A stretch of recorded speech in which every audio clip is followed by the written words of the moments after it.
Hello everybody and welcome back or to my YouTube channel. This video continues on a segment of mine where I rank films in franchises, filmographies, etc. The last filmography I did was of Martin Scorsese's and it surprisingly became my biggest video, so thank you all so much for watching my content. As I did last time, I will rank the movies in a tiered list, going from masterpiece to great to good to watchable to terrible. Given that 2021 feels like it's his year this year, and that his new film Army of the Dead comes out on Netflix soon, this is Kia's Reviews, and this is my ranking of Zack Snyder's directorial feature films. Zack Snyder's first film as a director, Dawn of the Dead, is his only horror movie, and it's one that definitely pulls off some unexpected jump scares. The story is nothing new as it felt like your typical zombie movie, but the way Zack went about it, it felt like it stood out more than many other zombie movies. The acting and character development was quite good, even though the director's cut I watched was nearly 2 hours long. It's a gory film that doesn't shy away from its violent tendencies, but it kept me interested in the movie and got me to care about the actual characters. For a directorial debut, Zack Snyder did quite great with Dawn of the Dead, but I'll end up placing it in the good column.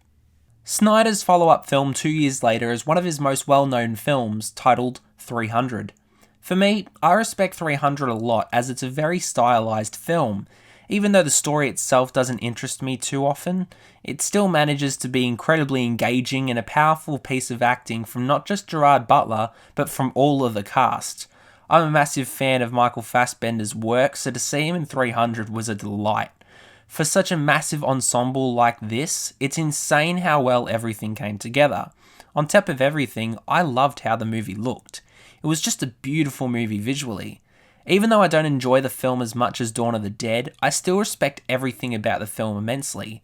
I'll place it in the good column too. The 3.5 hour long ultimate cut of Watchmen is one of my absolute favourite comic book movies of all time.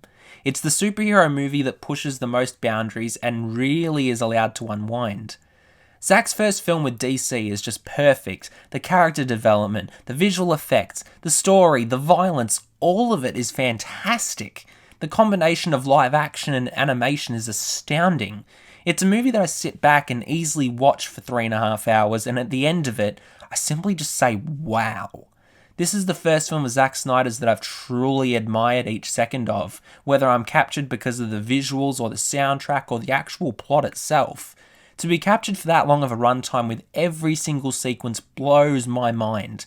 The long runtime is perfect as it lets Snyder truly get his vision for this movie out into the world, and I truly love what he chose to do with this movie. The masterful writing of the graphic novel held such high standards for the film, and Zack met those expectations beautifully. The Watchmen Ultimate Cut is immaculate, so it's going straight into the masterpiece column, no question about it. Snyder's only animated movie is Legend of the Guardians: The Owls of Ga'Hoole, and in my opinion, I think it's the worst of what he's done so far. I saw it years ago in cinemas as a kid and didn't enjoy it as much as I did enjoy it now. Everything feels incredibly rushed, leaving barely any room for any good character development, which definitely surprised me after watching Watchmen. Some of the cinematography in this movie is great, and the characters are likeable enough, but this really isn't anything too special.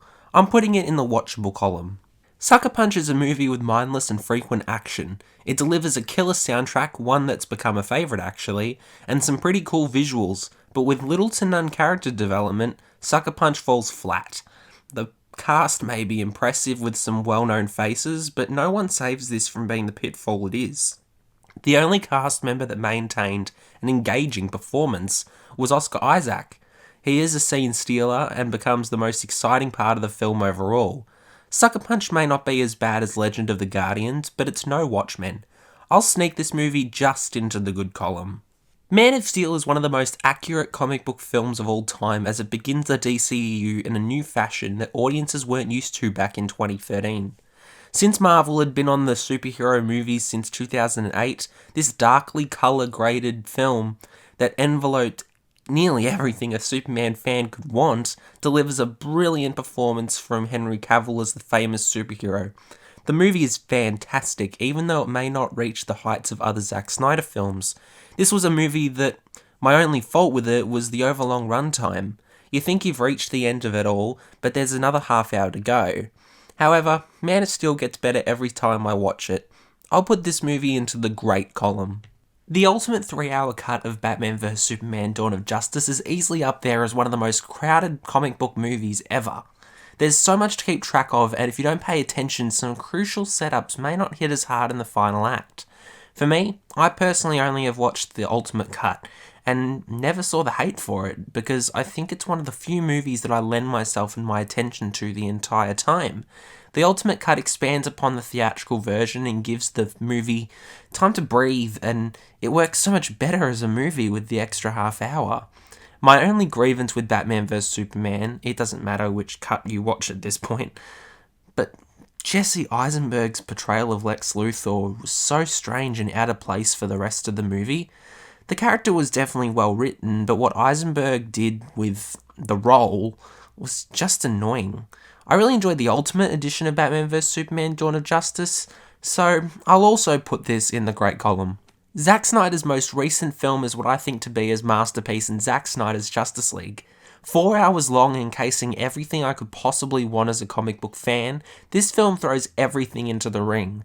The character development I loved so much from some of his previous movies like Watchmen was done ever so perfectly in what should have been the original Justice League movie back in 2017.